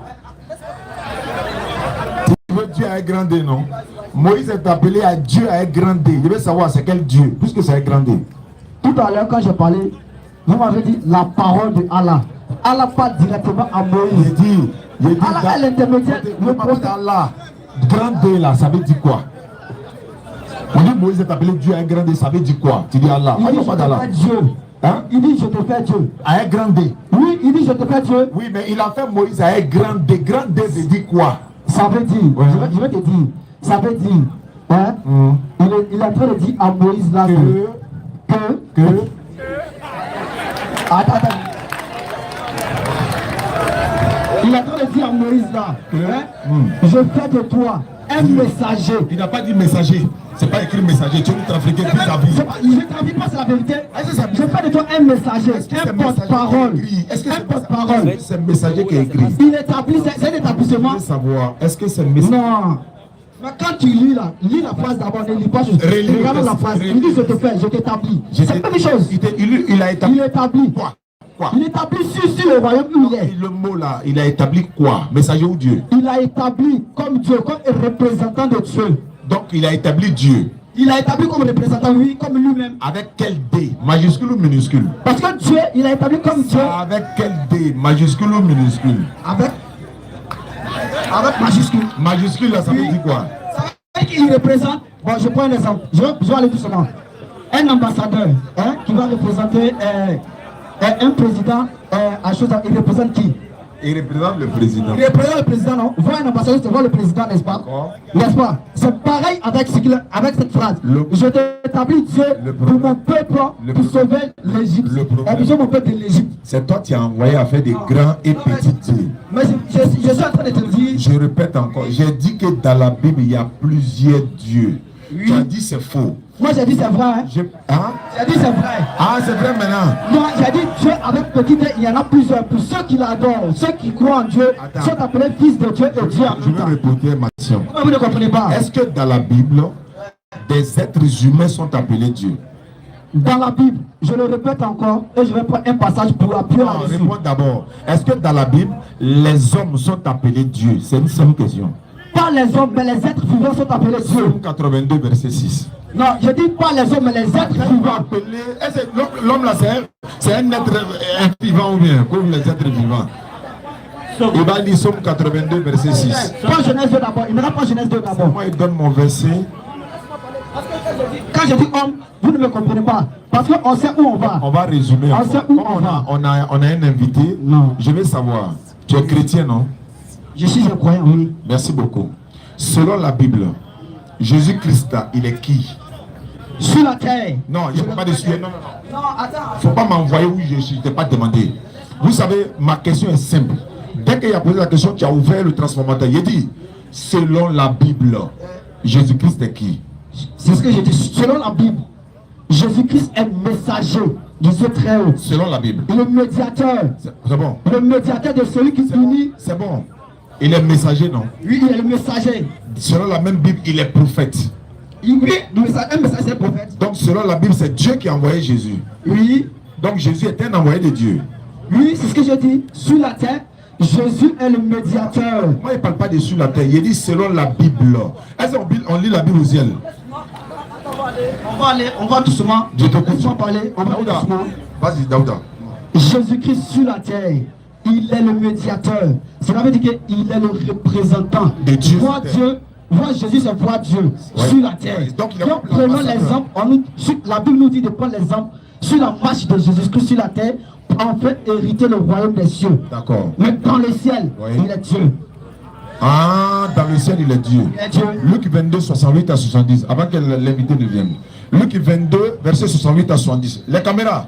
Avant qu'ils ne lisent Luc 22 rapidement et puis on va terminer. Pourquoi tu ne me laisses pas lire aussi des passages aussi? Non, ce que tu viens de dire, on ne peut pas laisser ça passer. Tu dis dans le ciel, Jésus est Dieu. Oui. Luc 22, 68 à 70. Luc 22, le verset 68. Oui. Et si je vous interroge? Jésus dit, si je vous interroge, vous ne répondrez pas. Vous ne répondrez pas. Désormais, le Fils de l'homme sera assis à la droite de la puissance de Dieu. Désormais, le Fils de l'homme sera assis à la droite de la puissance de Dieu. Il est assis à la droite de qui? À la droite de Dieu. Mais qui est Dieu au ciel? Attends, je vais répondre. Laisse-moi répondre. Mais laisse-moi répondre. Il a posé une question, non? Vas-y. Tu as posé une question. Faut répondre. On va prendre aussi Jean. Bon, avant de prendre Jean. On va prendre Jean. Avant de prendre Jean, s'il te plaît. Ah, tu m'écoutes? Avant de prendre Jean. Voilà. Oui, venez avec l'invité. Alhamdulillah, on a un invité assez spécial à vous présenter. Et vous allez comprendre un peu l'importance toujours est-il de l'interreligieux. Non. Notre invité aujourd'hui était un pasteur. Et alhamdulillahi rabbil alamin, notre invité vient pour se convertir à l'islam. Atakbir! Atakbir! Souma takbir! Alhamdulillahi rabbil alamin. Alhamdulillahi rabbil alamin. On vous dit oui, que de faire les choses avec patience. Oui. Avec Allah, c'est la patience qui gagne. Oui. Alhamdulillah, quelqu'un qui était pasteur. Oui. Qui a regardé les vidéos de la DDR, non. Qui a suivi les arguments de la DDR, oui. Qui lui-même connaît la Bible à sa manière, oui. a été visiter le Coran un peu, oui. Il a vu la vérité. Depuis, on vous a dit que nous on ne force jamais quelqu'un à devenir musulman. La semaine passée, je vous avais dit ici, oui, que tu peux venir auprès de la DDR. La DDR ne refuse personne. Oui. Mais toi-même, tu seras convaincu dans ton âme avant de laisser la DDR là. Oui, oui, dans ton âme que la vérité là, c'est dans l'islam. Non. Et aujourd'hui, Allah nous fait l'honneur, le plaisir, le privilège d'accueillir cet homme qui a vraiment bouleversé la toile. Honnêtement. Je sais que beaucoup pensaient qu'il était musulman. Parmi eux là-bas. Plein, ils pensaient cela. Ils critiquaient le gars qu'il était musulman. Jusqu'à preuve du contraire, ils n'ont pas encore prouvé que le gars était musulman. Oui. Jusqu'à ce que le monsieur lui-même il est là. On va lui demander les nouvelles. On va lui demander les nouvelles. Sur ce, activez les caméras parce que ça va faire mal à quelqu'un. Assalamu alaikum. Bon, bonne arrivée mon frère. Ah, shalom, shalom mon frère, sois béni. Ah, mon cher, moi c'est toujours béni. C'est mon habitude. Donc, frère Jean-Luc, On a appris que tu veux te convertir à l'islam. On veut savoir tes motivations et ta présentation d'abord, ensuite tes motivations. Encore une fois, mon frère Askar, sois béni. Je suis le pasteur Jean-Luc de la mission internationale délivrant des humains morts. Et bien avant d'être à cette mission, j'étais aux AD, entendez par AD, Assemblée de Dieu. Et là-bas, j'étais membre de la mission intérieure qui est le département aux AD en charge de l'évangélisation. Et bien avant d'être là-bas, j'étais également à la main du Saint-Esprit. J'ai même fait les vases d'honneur. Alors pour mes frères de la dénomination Ambassade des Miracles qui sont juste à côté de nous et pour mes frères chrétiens qui sont là, quand je dis tantôt j'étais à la mission aux AD, à la manne, eux ils comprennent facilement parce que dans le milieu évangélique, il y a une homogénéité. Par exemple, lorsqu'il y a un programme au vase d'honneur, il y a des gens des AD qui vont au vase d'honneur. Lorsqu'il y a un programme également aux AD, il y a des gens des vases d'honneur qui vont également aux AD. Donc c'est ce qui explique pourquoi tantôt j'étais aux AD, tantôt à la mission internationale. Alors comment est venue ma conversion? C'était, on va dire, au cours d'une évangélisation. J'étais venu pour évangéliser le frère Diané, faire en sorte qu'il devienne chrétien. Et donc c'est comme ça que lui et moi on a eu une confrontation. Et au cours de cette confrontation, il faut l'avouer, j'ai compris que c'est moi qui étais dans l'erreur. Mais au premier jour, j'ai eu du mal à accepter. J'ai eu du mal à accepter parce que j'étais accompagné par mes fidèles. Donc vraiment, l'orgueil était au rendez-vous. Exactement. Donc je suis rentré et je suis revenu une prochaine fois pour ma revanche en quelque sorte. Et là encore, j'ai été bastonné. Et donc là, l'humilité a dû s'imposer. Il a fallu que je reconnaisse ouvertement que c'est l'islam vraiment qui est la vérité. Et donc j'ai décidé... C'est Allahu Akbar, on va dire pion. On va dire Allahu Akbar là, jusqu'à le monde va finir là. C'est là, vous allez entendre ça. Atakbir. Abat les jaloux. Abat les hypocrites. Abat les bafloteurs. Abat les lâches. Atakbir. On va dire ça pion. Jusqu'à... Si ça vous fait mal là, on a... Faut te convertir, on va avancer. Voici le frère Jean-Luc qui vient d'arriver pour sa conversion à l'islam. Vraiment, ça n'a pas été facile. Sur la toile, les gens ont parlé comme Ismaël l'a dit. Moi, je regardais, j'observais. Vous savez, actuellement, la DDR, depuis le mois de Chaban jusqu'à maintenant, à Baka, nous sommes à combien de convertis? 83. Nous avons 83 convertis en islam, de le mois passé à maintenant. Donc tous ceux-là, on les a obligés? Non. Ils ont été naïfs? Non. Ils ont tous fait des recherches, ils ont décidé de se convertir en islam, ils se sont convertis en islam. Jean-Luc était avec nous, il faisait les prêches, mais moi je lui ai proposé plusieurs fois de devenir musulman. Il dit non, je suis en train de faire mes recherches. Donc je le laisse. Beaucoup de personnes ont dit mais où ça? Il est tombé dans se convertir. Non, laissez. Ça doit venir de lui-même. Parce que ce genre de personnes, quand ils se convertissent en islam, vous savez ce qui se passe. Le bouleversement. Il y a des gens qui sont sur la toile, ils vont faire panel au résultat demain matin, ils ne vont pas dormir. Et puis, c'est qui, je tiens à vous dire, alors, ça, c'est mon futur collègue pour les attaques. Ah, il est déjà embauché chez la donc là, lui va prendre le côté droit, va prendre le milieu. Alors, il y a un pasteur en Afrique du Sud, il s'est converti en islam et toute son église. Mais est-ce que ça fait quoi? Nous, on sait que ça va venir. Lui et toute son église se sont convertis, les vidéos sont là, il a même allé au pèlerinage. Donc la conversion de Jean-Luc n'est que peut-être, voilà, c'est un plus, sinon ça va venir. Ciao, Jean-Luc, pardon. Voilà le ciel, voilà la terre. Est-ce que nous, la DDR, on t'a proposé de l'argent? Je prends à témoin le créateur du ciel et de la terre. Non et absolument non. Est-ce qu'on t'a corrompu d'une certaine manière? Bon, pour laisser Chao, est-ce que moi-même là-haut, toi et moi, on a une fois discuté puis de faire des propositions malsaines ou même des propositions pour que tu puisses aimer l'islam?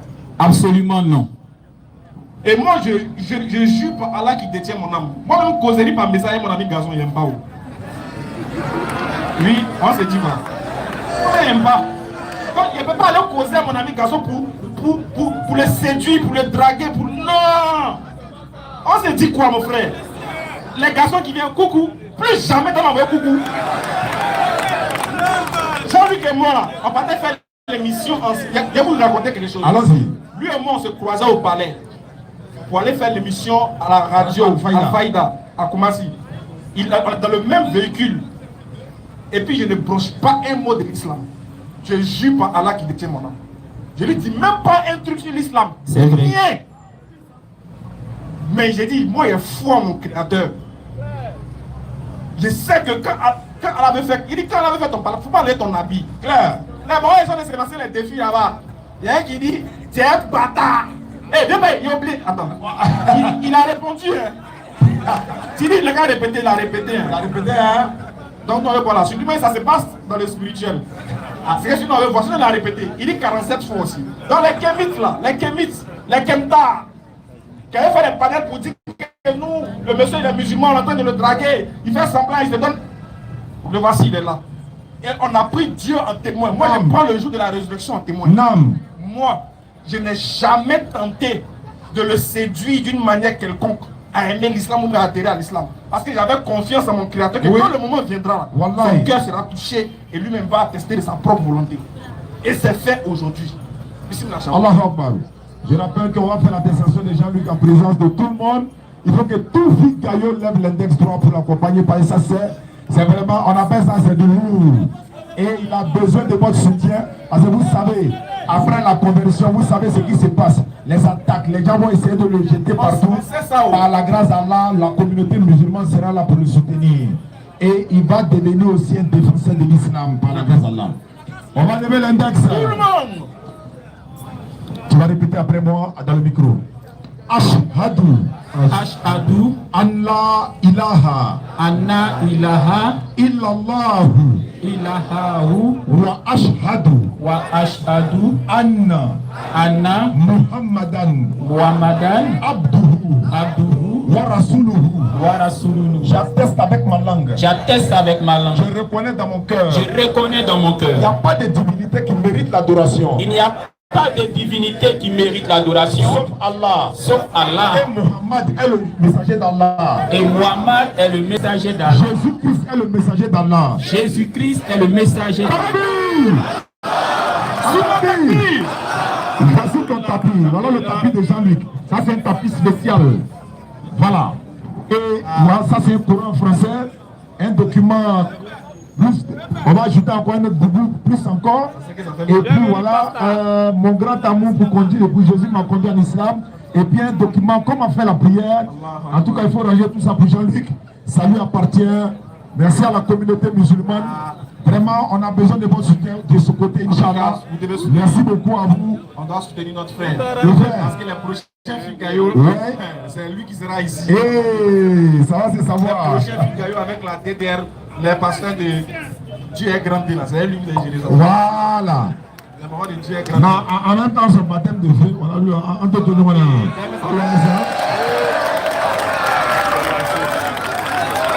Shalom, shalom. Ça va bien? Oui, ça va très bien. C'est un plaisir vraiment pour moi de vous revoir. Pour moi aussi, c'est un plaisir. Je tiens à dire merci à Dieu. Tout ce que Dieu fait est bon.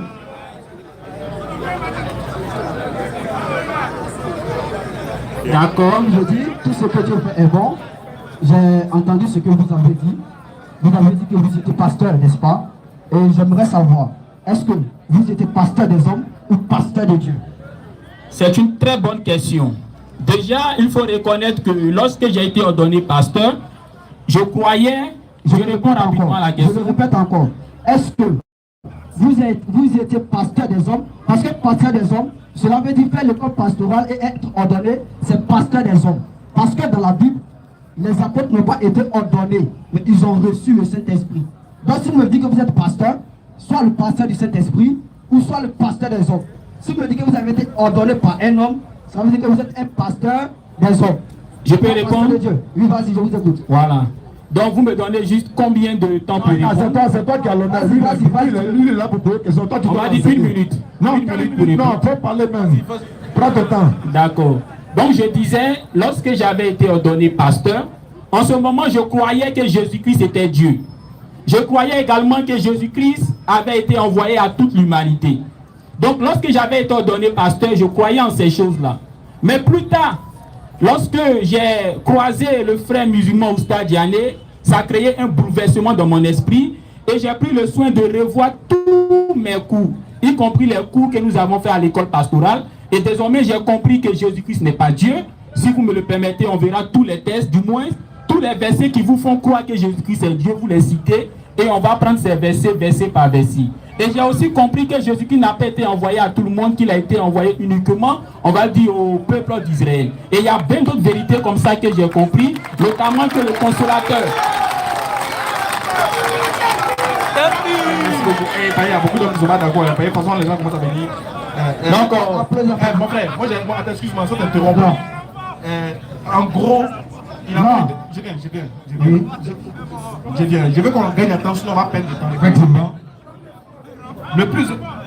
La question que vous voulez savoir, c'est est-ce que c'est Dieu qui l'a envoyé un pasteur ou bien c'est un homme? Je repose la question. Parce que si moi je vais m'arrêter et je dis que je suis pasteur, Dieu m'a envoyé, hein? Dieu ne peut pas enlever ce qu'il m'a donné. Si Dieu vous a fait moment, vous ne pouvez pas devenir chrétien encore si la volonté de Dieu est en vous. C'est impossible. Si il me dit qu'il est pasteur, envoyé, parce que faire le corps pastoral là, attends, c'est ce que j'ai dit. Je veux savoir. Vous ne me comprenez pas. Quand un pasteur devient chrétien, musulman, c'est que c'est pas Dieu qui l'a envoyé. Vous ne me comprenez pas.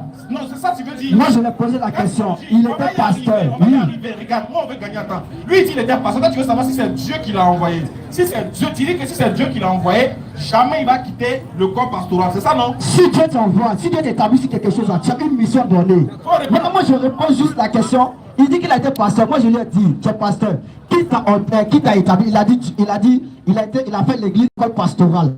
N'est-ce pas? D'abord, il a fini de parler, c'est fini. Donc, on parle, passons à autre chose. Moi, il veut te comprendre. Parce que nous, on l'écoute. Moi, personnellement, je ne crois pas. École pastorale, je ne crois pas. Il n'y a pas de problème. C'est ton droit de ne pas croire. Il n'y a pas de problème. Tu es libre. Si tu veux, il ne faut même pas croire qu'il est pasteur, mais il aime. Tu peux dire même qu'il n'est pas un être humain. C'est ton droit. Ce qu'il veut savoir, est-ce que quand tu es pasteur, là, et que tu deviens musulman, là, c'est que tu n'étais pas pasteur de Dieu. C'est ce qu'il veut savoir. C'est que ce n'est pas Dieu qui t'a établi. C'est pas que c'est pas Dieu qui t'a établi. Moi, je dis, même un chrétien qui devient musulman, un pasteur qui devient musulman. Vas-y, mon cher frère. Moi, on d'accord, bien aimé. C'est tellement que tu veux une réponse directe. Voilà, il y a plusieurs manières de répondre à une question. On peut répondre à la question de manière directe ou même de manière indirecte. Ici, comme nous sommes dans un forum, j'ai plutôt opté la première fois pour une réponse indirecte. Mais cette fois-ci, avec ton insistance, je vais plutôt opter pour une réponse directe. Ce n'est pas Dieu qui m'a ordonné pasteur. Pourquoi? Parce que si Dieu m'avait ordonné pasteur, l'islam ne serait pas la religion de Dieu. Je m'explique. Si Dieu m'avait ordonné pasteur, ça sous-entend que c'est le christianisme qui est la religion de Dieu. Parce que Dieu ne peut pas t'ordonner guide religieux sur une religion qui n'est pas sa religion. Voilà pourquoi il Merci. On va doucement. Je parle avec lui.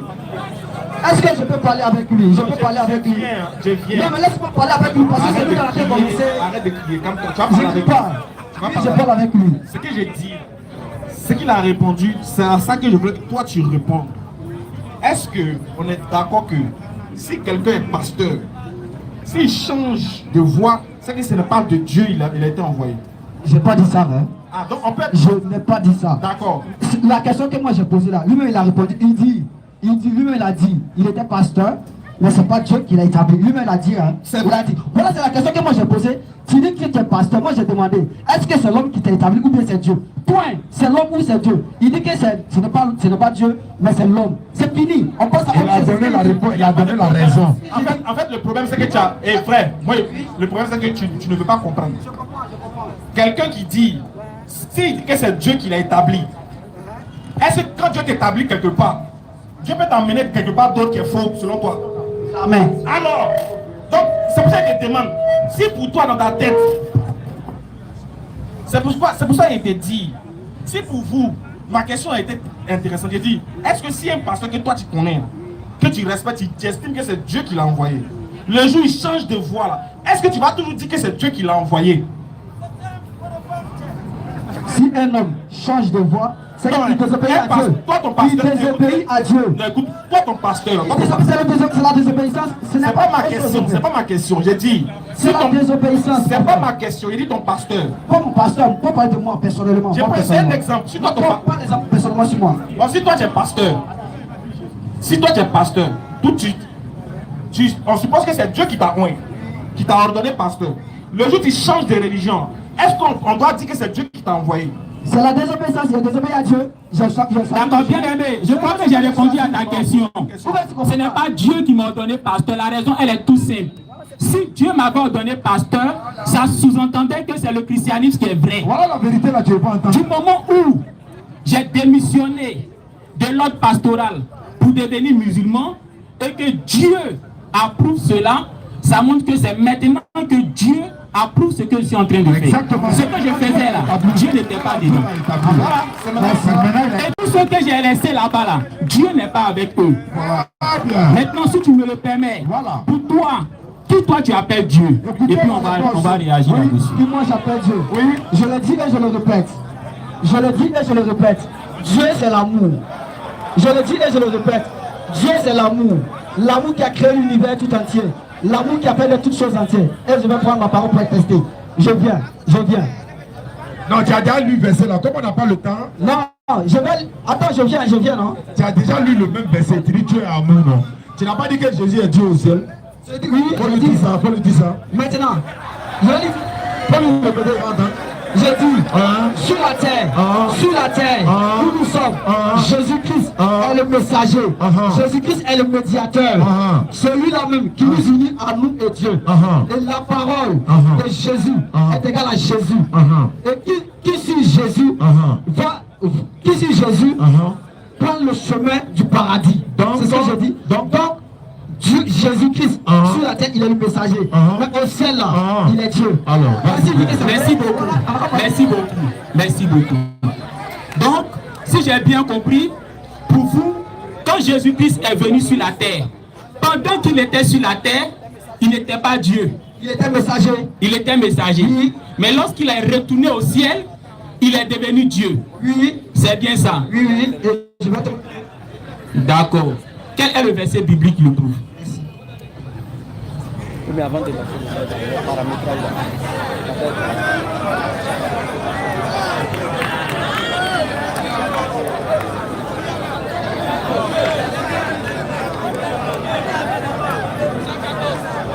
bon, le temps que tu es en train de chercher ton verset, permets-moi de rebondir rapidement.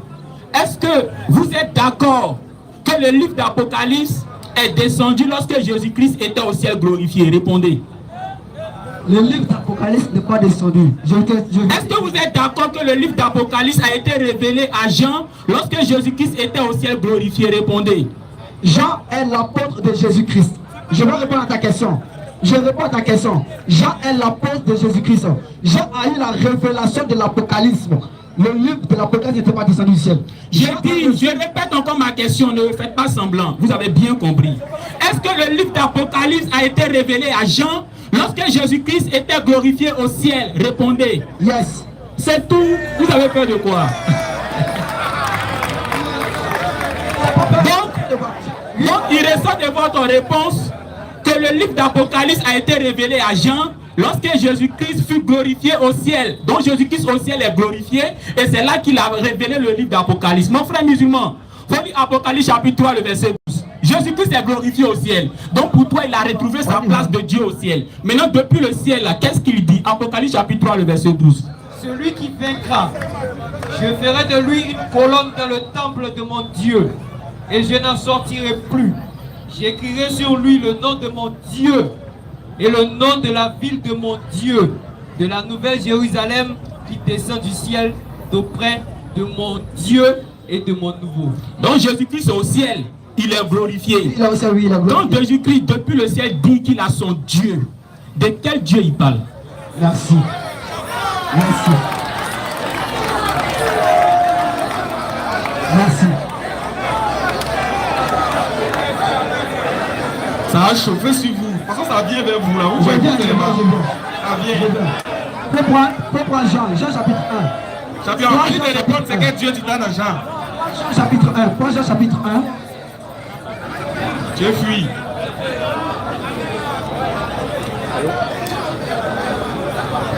derrière les caméras, il n'y a même pas le temps de faire. Non, lisez les frères. Peu importe le texte qu'il va donner, lisez. Ça nous arrange. C'est moi ici derrière les Jean 1:1, lisez. Au commencement était la parole. La parole était avec Dieu et la parole était Dieu. Bien aimé. bien-aimé. Attends, lui, mais où il est là? Il cherche comment il va faire pour sortir d'ici. Ça, il cherche. Ça, il réfléchit depuis. Oui, allez-y, on vous écoute, bien-aimé. Tous les points sont verrouillés. Bon, le temps que vous retrouvez votre repère, moi je vais expliquer Jean 1.1, il n'y a pas de problème. On dit au commencement était la parole. Et la parole était avec Dieu. Donc ici, il y a deux personnes. Il y a la parole et puis il y a le Dieu avec qui était la parole. C'est ce qu'il faut comprendre d'abord. Au commencement était la parole et la parole était avec Dieu. Donc ici, il y a la parole et il y a le Dieu avec qui était la parole. Ça fait deux personnes. Et maintenant, Jean poursuit en disant, la parole là, qui était avec Dieu, là, elle était Dieu. Du coup, il y a deux dieux. Il y a le Dieu avec qui était la parole et il y a la parole aussi qui est Dieu. Maintenant, ce que tu ne sais pas, dans la Bible, tout à l'heure le frère musulman l'a dit, dans la Bible, il y a beaucoup de dieux. Dans la Bible. 2 Corinthiens chapitre 4, le verset 4, Satan est appelé Dieu. Jean chapitre 10, le verset 34 à 35, tous les êtres humains sont appelés Dieu. Ordinateur. Exode chapitre 7, le verset 1, Moïse aussi est appelé Dieu avec grand D. Donc dans la Bible, même les êtres humains sont appelés Dieu. Même Satan est appelé Dieu. Moïse est appelé Dieu avec grand D. Donc c'est Jésus aussi qui ne sera pas appelé Dieu. Amen. Donc ce n'est pas parce que Jésus est appelé Dieu que ça fait de lui la divinité suprême. Sinon Moïse qui est appelé Dieu avec grand D, là, tu vas dire quoi aussi? Amen. Sinon Satan aussi qui est appelé Dieu, là, tu vas dire quoi aussi? Et puis les êtres humains qui sont appelés Dieu, là, tu vas dire quoi aussi? C'est pour ça que Jean commence par dire, la parole était avec Dieu. Le Dieu avec qui était la parole, là, c'est lui qui est le Dieu suprême. Tous les autres dieux, c'est-à-dire Jésus lui-même, les êtres humains, Satan, Moïse qui est écrit avec grand D, là, sont des faux dieux. Il n'y a que le Dieu suprême avec qui était la parole. Qui est le véritable Dieu.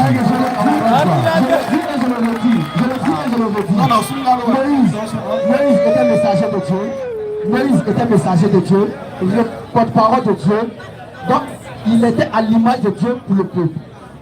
Jésus, je n'ai pas nié ici, sur la terre était le messager, le porte-parole de Dieu.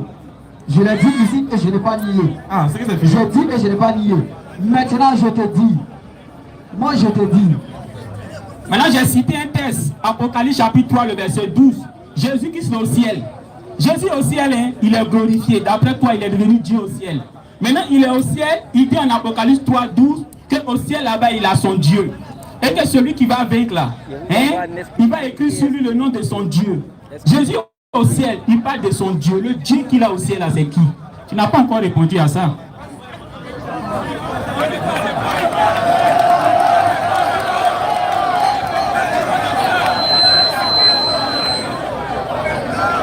D'accord, frère. Je pense que tu as été servi jeudi prochain. Tu peux venir là. Jean-Luc, il viendra dans son costume de pasteur maintenant.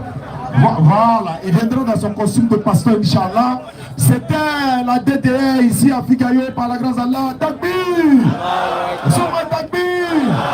Ashhadu an la ilaha illallahu wa ashhadu anna Muhammadan Rasulullah.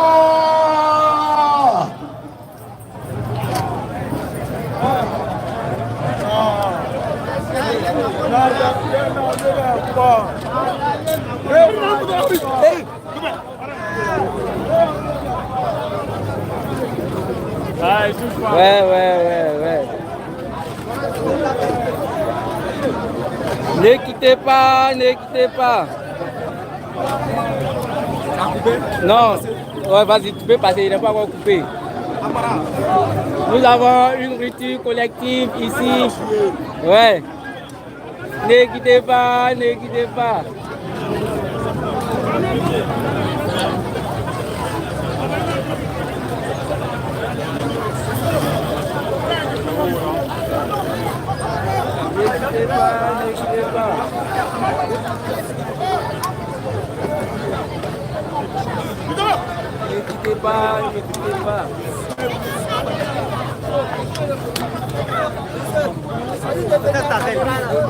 Abaga, ça jamais vous appelle. La caméra.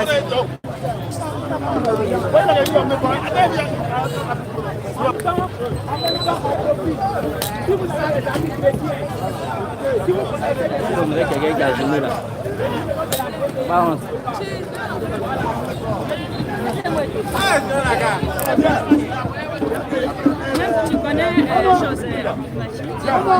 S'il vous plaît.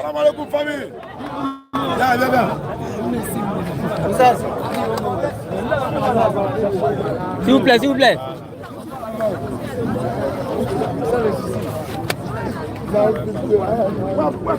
S'il vous plaît, s'il vous plaît, s'il vous plaît.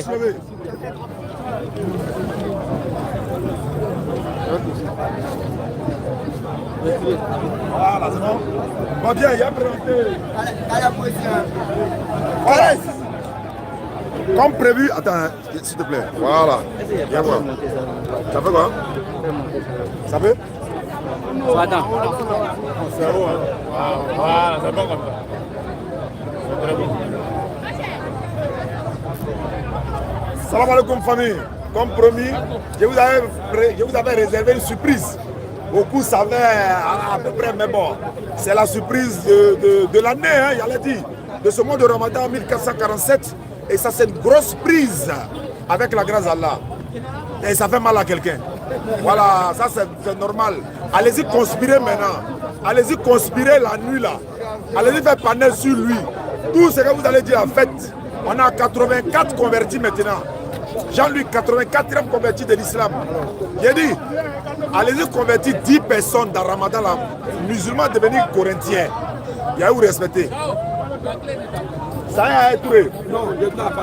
Donc, voilà un peu ceux qui nous soutiennent pour la rupture collective. Merci beaucoup à vous. Merci qu'Allah vous récompense.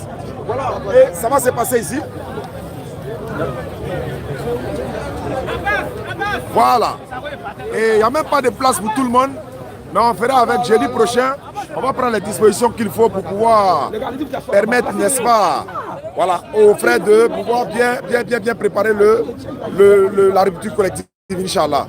Merci à tous ceux qui nous suivent à travers le monde. 3500 personnes qu'on était jusqu'à présent. Ouais. Alhamdulillah. Merci à frère Salem. Merci à tous les autres frères qui sont à travers le monde. Vous avez nos numéros qui sont sur l'écran. Ma voix est partie, passez là. Viens là, Jean-Luc vient. Oui, mon frère Vianney. Il est en jeune, hein, les gars. Moi, je demande à toute la communauté musulmane, il faut qu'on le soutienne. Hein, nous devons le soutenir, c'est notre devoir. Ses frères vont l'attaquer maintenant. Ça va commencer, mais on s'en fout de ça. Donc, vous savez comment vous devez nous aider. Ça, c'est officiel. Hein. Désormais, il est dans l'académie de la DDR. Lui, il est un prédicateur confirmé. Ismaël l'a dit. Jeudi prochain, il viendra. Je vais lui offrir un vrai costume par la grâce d'Allah. Il va t'envoyer chez mon frère Adjamé. Il s'appelle... j'oublie son nom. Je vais l'envoyer chez lui là-bas. Et puis, Inch'Allah. Il y a quelqu'un qui veut épouser Jean-Luc. Elle veut l'épouser. Il faut le calmer d'abord. Non, il est encore nouveau, pardon. Il est encore nouveau, il est nouveau né à l'aile. Donc, merci à ceux qui nous suivent à travers le monde. Mes émissions vont commencer avec Jean-Luc. Il n'est plus pasteur Jean-Luc, mais l'ex-pasteur Jean-Luc. Il gardera le nom Jean-Luc. Et d'ailleurs même, il m'avait dit s'il se convertissait, il allait prendre quel nom là? Ibrahim. Il a dit, il s'appelle Ibrahim. Donc c'est Ibrahim désormais, pasteur Ibrahim ou encore, mais on va garder Jean-Luc. Voilà, donc c'est un peu ça. Merci à ceux qui nous suivent à travers le monde. Demain, Inch'Allah, à partir de 14h. Voilà, donc il est baptisé maintenant. Ceux qui veulent débattre avec lui, ceux qui voulaient dire non, il n'était pas Jean-Luc, c'est un chrétien. Il est devenu musulman. Donc venez maintenant, ces mêmes mots-là, il va vous dire. Et puis les thèmes seront établis également. D'accord, donc on va se dire au revoir. Je rappelle encore à ceux qui nous suivent à travers le monde. Oussa Diané, mon ONG Fondation Oussa Diané. En tout cas, on est en train de faire des forages, des pluies, etc. Vous pouvez nous contacter, on va réaliser. Il y a 15 personnes qui se sont mises ensemble. Et j'irai, Inch'Allah, dans les prochaines inaugurations avec Jean-Luc, parce qu'on est ensemble maintenant désormais. Il est devenu l'un de nous, il est dans nos mains, il est devenu notre famille. On ne doit plus le relâcher, on ne doit pas le jeter parce que c'est sa famille. Allons-y, Jean-Luc. Encore une fois, bon, excusez-moi, hein, avec les termes musulmans, je ne suis pas encore habitué. Sinon, shalom. Y a pas de donc, problème. c'est ex-pasteur Jean-Luc. Ce que j'aimerais dire à tous les musulmans, ainsi que les chrétiens, voilà, qui nous suivent en live, tout et tout, ce que nous, on veut, c'est de faire connaître la vérité. Oui. Tout. Donc, si tu es pasteur, ou bien si tu es chrétien, il faut approcher ton pasteur. Vous avez nos numéros. C'est simple. Soit vous venez, on échange ici à la Figayo, ou bien en live, ou bien ça serait un plaisir pour nous-mêmes de nous déplacer. Avec plaisir. Voilà, pour aller vous trouver dans vos églises, ou vous organiser une conférence. Et là, comme ça, on pourra s'exprimer. Et ça permettra à vos fidèles, à la communauté chrétienne de savoir qui enseigne vraiment la vérité. Parce qu'aujourd'hui, c'est triste de le constater, mais si vous lisez vraiment la Bible, vous allez comprendre qu'il n'y a pas de raison d'être musulman. D'être chrétien. Voilà. Il vous est recommandé pour devenir musulman. Voilà. Donc, merci beaucoup Jean-Luc. Inch'Allah. Donc, on vous appelle à l'islam. Ça aussi, c'est la dawa. On va intensifier la dawa.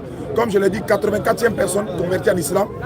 Dès ce soir ou demain soir, Inch'Allah, on relance encore les actions, n'est-ce pas, pour les conversions. Donc, on va s'arrêter là. Abaka était à la caméra. Merci beaucoup, Abaka, pour ta présence. Merci à tous les frères. À Takbir! Merci beaucoup et à la prochaine!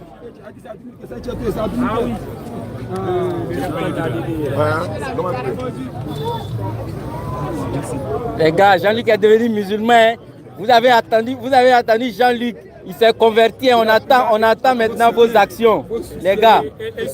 Et surtout, n'hésitez pas à inviter vos pasteurs, surtout les pasteurs, pour qu'on puisse échanger, soit ici à la Figayo, ou encore on peut se déplacer pour aller dans vos églises. C'est très important. C'est très important parce que s'il n'y a pas de conférence entre musulmans et chrétiens, il sera difficile pour vous les chrétiens de connaître même vos Bibles ou encore de savoir ce que l'islam enseigne réellement. Donc c'est important. Bon, salam alaikum et bonne rupture à tous. Le like, il est là.